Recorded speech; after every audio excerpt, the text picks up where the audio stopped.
আমরা দেবিদ্বারে দুইটা জিনিস করব। এক, আমরা একটা বিদেশিদের রেমিটেন্স যোদ্ধাদের জন্য আমরা একটা ভাষার স্কুল খুলবো। ভাষার কি? ভাষার স্কুল।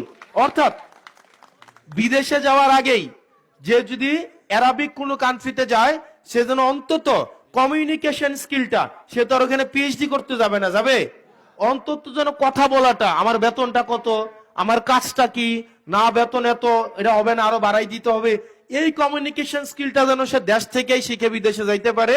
সেজন্য আমরা দেবিদ্বারে একটা ল্যাঙ্গুয়েজ ইনস্টিটিউট খুলবো ইনশাআল্লাহ। এবং এই ইনস্টিটিউশনে আমরা অ্যারাবিক, স্প্যানিশ, জাপানিজ, আমাদের এখানে অনেক মানুষ আছে, জাপানে আছে, আছে না, ইংলিশ, এই বেসিক কমিউনিকেশন স্কিলের আমরা ল্যাঙ্গুয়েজ স্কিল ইনস্টিটিউশন খুলে দেব ইনশাআল্লাহ। 2 নম্বরে আমরা আরেকটা কাজ করব তাদের জন্য, সেটা হচ্ছে আপনার আমাদের দেশের বেশিরভাগ শ্রমিক যারা বিদেশে যায়, আপনারা ভালো বলতে পারবেন যেহেতু বিদেশ থেকে আসছেন, এখানে ওমানের অনেকে আছে, দুবাই আছে, সৌদি আরব আছে, আছে না অনেকের? আপনারা জানেন আমাদের দেশের বেশিরভাগ শ্রমিক হচ্ছে অদক্ষ। তারা যদি একটা লাইট ঠিক করতে পারে, একটা ফ্যান ঠিক করতে পারে, একটা ফ্রিজ ঠিক করতে পারে, একটা এসি ঠিক করতে পারে, তাইলেও তাদের বেতন অনেক বেশি বাইরে যায়। যায় কিনা?